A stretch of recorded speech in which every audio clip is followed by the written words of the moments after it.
¿Cómo fueron las relaciones internacionales en estos 6 primeros meses de la presidencia de Milei? Primero tenemos que entender de dónde venimos. La administración de Alberto Fernández miraba con cierta desconfianza a los Estados Unidos y por eso buscaba otras alianzas. Recordarán la visita que le hizo a Putin, en donde le ofreció ser la puerta de entrada de Rusia en Latinoamérica. También tenía una muy buena relación con China. Eso se veía, por ejemplo, en el uso del swap de divisas que le ayudaba a fortalecer las reservas del Banco Central, y también tenía una mirada condescendiente con algunos países en donde tienen políticas de derechos humanos bastante cuestionables, como Venezuela, Cuba, Nicaragua, y también tenía un acercamiento al Grupo de Puebla.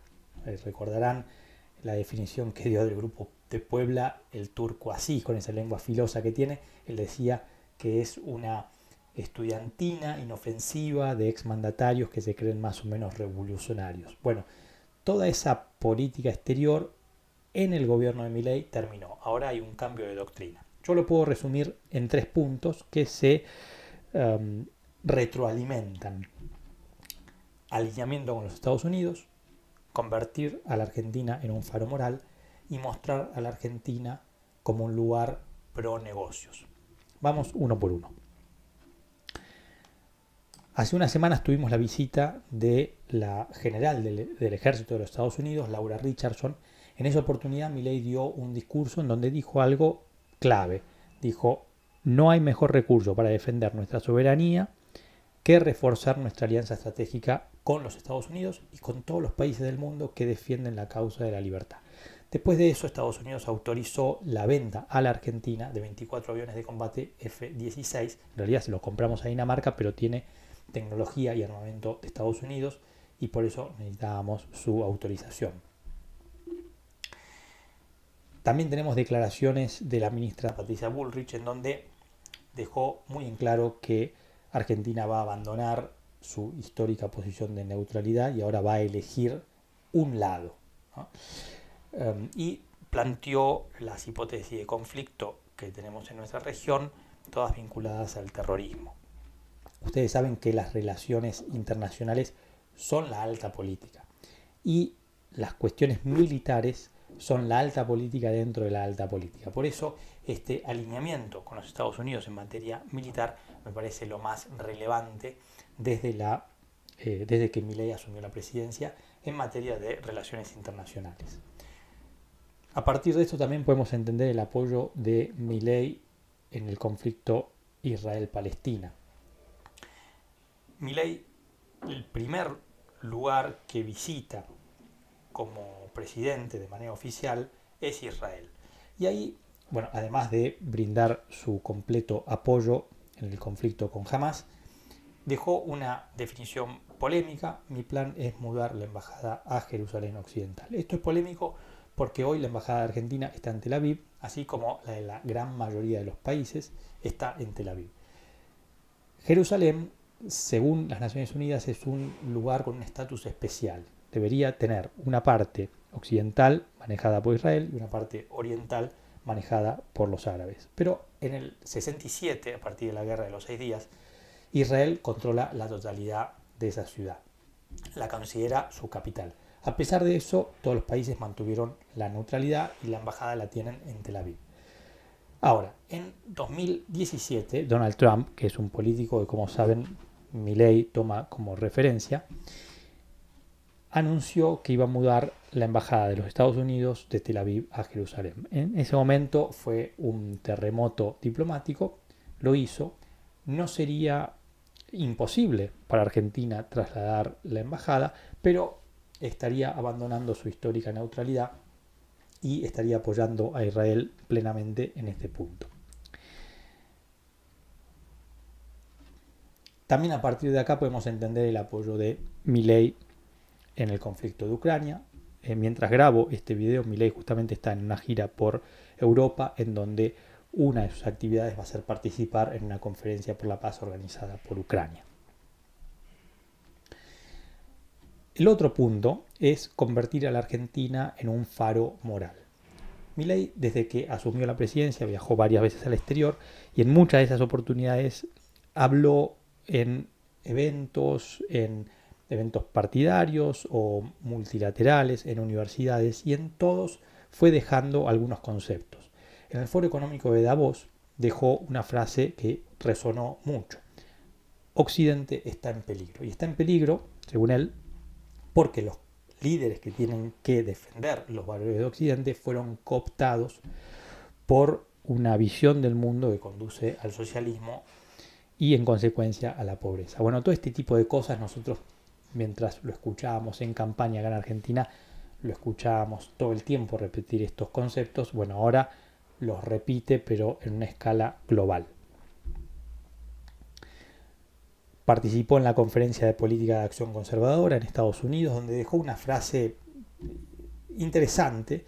La Argentina es un país que produce alimentos para 400 millones de seres humanos. La presión sobre el sector productor es del 70%, es decir, que el Estado se queda con el alimento de 280 millones de personas. A pesar de eso, hay 5 millones que no les alcanza para comer gracias al maldito Estado. Bueno, conceptualmente, ok, pero es interesante porque ni bien asumió, él propuso, y no pudo, pero propuso aumentar las retenciones al campo, a la comida, justamente lo que él acá está criticando 2 meses después.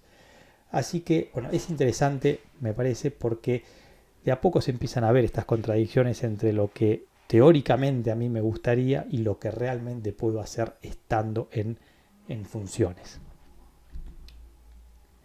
También participó en esta conferencia partidaria del partido Vox en España, en donde acusó a la esposa de Pedro Sánchez, presidente de España, de corrupción. Bueno, fue un conflicto diplomático. España decidió retirar a la embajadora española de Argentina. Algo que posiblemente se podía evitar porque no veo cuál fue la ganancia de todo esto para el país. Y el tercer punto es mostrar a la Argentina como un lugar pro negocios. En estas conferencias que dio en Estados Unidos, aprovechó para explicar qué está haciendo en materia económica, en materia de estabilizar la macroeconomía y en materia de regular la economía y el comercio. Siempre con su particular estilo hiperbólico. Mi ministro de Economía no solo está haciendo el ajuste más grande de la historia argentina, sino el más grande en la historia de la humanidad. Y también invitando abiertamente a los empresarios a que vengan a hacer negocios a la Argentina. Así que eso está genial. Aprovecha para reunirse con los principales referentes tecnológicos del mundo. Quiere convertir a la Argentina en un polo tecnológico. Está sembrando. Sabemos que en materia de inversiones toman tiempo, no se deciden de un día para otro. Yo me imagino que deben estar mirando todos los cambios que se hacen en Argentina con atención, pero también deben querer estar seguros de la sustentabilidad de todos estos cambios y de la estabilidad que vayan a tener en el tiempo. Esperemos que todo lo que se está sembrando en algún momento se pueda cosechar. Unas palabras sobre el pragmatismo que mostró Milei en estos 6 meses, que me parece un punto positivo para resaltar. El caso del Vaticano, por ejemplo, recordarán que en campaña presidencial Milei se había ido de Boca, él había dicho que el Papa era el representante del maligno en la tierra, era un jesuita comunista, etcétera, etcétera. Ya cuando empezó a tener verdaderas chances de ser electo presidente, se desdijo y pidió disculpas y dijo que lo iba a respetar como el líder de un Estado, del Estado Vaticano. Y finalmente pasó eso. Milei fue al Vaticano, ya siendo presidente, fue a una ceremonia de canonización de Mamantula, la primera santa argentina, y se reunió con el Papa, por supuesto, previo pedido de disculpas, y bueno, ambos líderes pudieron dar vuelta la página y mirar hacia adelante. Uno puede estar de acuerdo o no con la Iglesia Católica, pero hay que reconocer que el Papa es el líder de una institución milenaria y el líder espiritual de más de 1.000 millones de personas en todo el mundo, y particularmente Argentina sabemos que la cultura del catolicismo está muy arraigada, así que esto era lo que tenía que hacer. Otra muestra de pragmatismo la dio con China. También durante la campaña había despotricado contra los chinos, contra los comunistas, usando todos los epítetos que uno se puede imaginar, especialmente en una entrevista muy difundida, muy popular que dio con Tucker Carlson, en donde dijo: no solo no voy a hacer negocios con China, no voy a hacer negocios con ningún comunista, yo soy defensor de la libertad, la paz, la democracia, los comunistas no entran ahí. Bueno, ya siendo presidente, una de sus primeras decisiones fue rechazar la invitación que nos habían hecho los BRICS para participar de ese grupo. Yo había hecho en su momento un video explicando qué eran los BRICS y por qué para mí me parecía una buena decisión entrar a los BRICS. Porque, resumiendo, si no te piden nada a cambio y te dan un lugar en la mesa de negociación, siempre es mejor estar que no estar. Así que, pero también decía que eso no iba a cambiar estructuralmente nada, porque los problemas de Argentina son otros. El video completo lo pueden ver, les dejo el link. Todo esto en el contexto que nos estamos acercando militarmente a los Estados Unidos. Esa compra de aviones que le hicimos a Estados Unidos y a Dinamarca, hay que recordar que teníamos una oferta similar por parte de los chinos, ¿no? La opción era: se le compra a los chinos o se le compra a Estados Unidos. Bueno, se terminó optando por Estados Unidos. En ese contexto, donde nos acercamos a Estados Unidos, donde Milei sale en entrevistas diciendo que no va a hacer negocios con comunistas, la canciller Mondino se reúne con la representante de Taiwán en Argentina, con lo cual no cayó para nada bien, por supuesto. Y también hay que recordar que están paradas las represas Kirchner y Zepernik en el sur por falta de financiamiento. Esas represas son un proyecto muy grande, muy importante que tiene China en el exterior. En este contexto estaba el tema del swap, que vencía en junio y julio 5.000 millones de dólares. Bueno, ¿qué iba a pasar? ¿Lo iban a extender o los chinos nos iban a decir: listo, no haces negocio con comunistas? Ok, poniendo taca toda la plata. Finalmente, por suerte, se decidió extender esos vencimientos hasta el 2026. Con lo cual no hay plata nueva, pero nos da oxígeno. Lo que teníamos que pagar ahora lo vamos a pagar más adelante. Y después de que se anunció la extensión del swap, se anunció también que Milei estaría viajando a China en julio para verse de manera oficial con Xi Jinping. Con lo cual es una gran muestra de pragmatismo. En nuestra región hubo chispazos con dirigentes de otros países que están en materia política ideológica en la vereda opuesta de Milei. Petro, López Obrador, Lula. Bueno, el caso de Petro, ya él siendo presidente, en una entrevista con una periodista internacional dijo: mucho no se puede esperar de alguien que era un asesino, terrorista, comunista. Bueno, finalmente, por suerte, no pasó a mayores. Las cancillerías lograron solucionar el tema y nuevamente se dio vuelta a la página y se mira hacia adelante. Ahora, hay que contar toda la historia.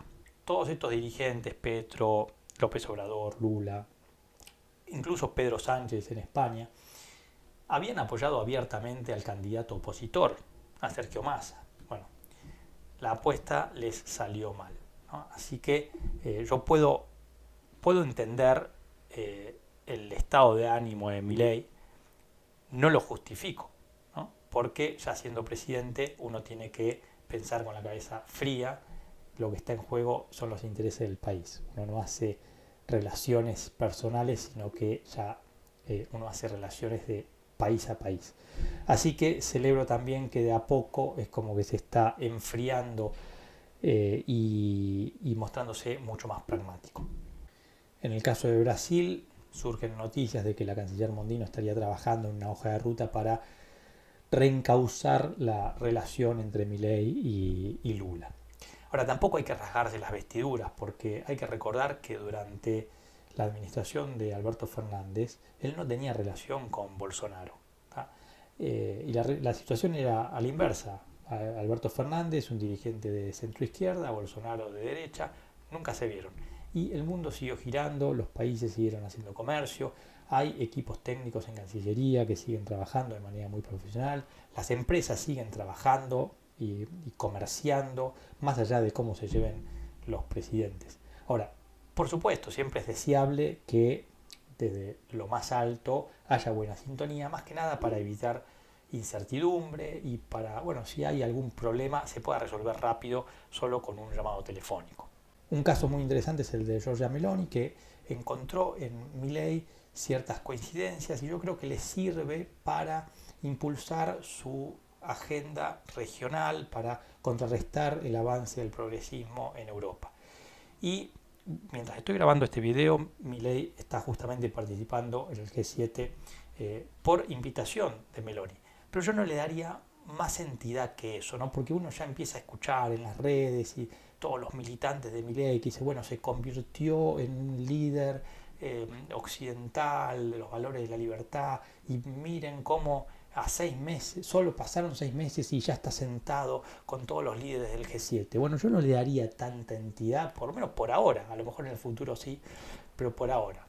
Porque bueno, yo lo encuadro en esta política regional que le sirve a Meloni tenerlo a Milei justamente por esto, para evitar o para contener el progresismo en Europa.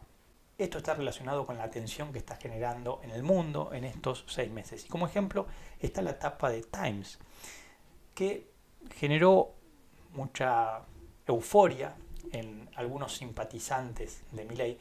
Yo creo que se malinterpretó un poco el porqué de la tapa de Times. Creo yo que no lo pusieron en la tapa porque es el nuevo líder de la derecha y el referente en los valores de la libertad, etcétera, etcétera, sino que lo pusieron en la tapa de Times porque es un personaje. Es un personaje que vende.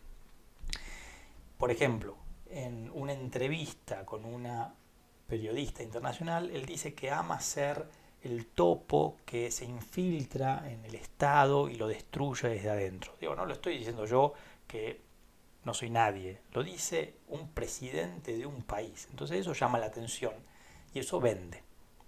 Pero como digo, en este último tiempo también está mostrando pragmatismo y eso es lo que más esperanza me da. No comparto las formas de Milei, tampoco comparto esta visión del mundo que tiene de blanco-negro, comunista, no comunista, socialista, no socialista. O sea, creo que son ideas viejas, está como encerrado en la década del 70, del 80, un mundo que ya no existe. Pero bueno, a lo mejor lo hace para llamar la atención y con esa atención luego puede conseguir otras cosas. La verdad que no lo sé. Lo que sé es que este último tiempo está mostrando pragmatismo y eso es lo que más esperanza me da para que pueda hacer con toda esa atención que está generando algo positivo que realmente le sirva al país en el largo plazo. Eso es todo por el momento. Hasta la próxima.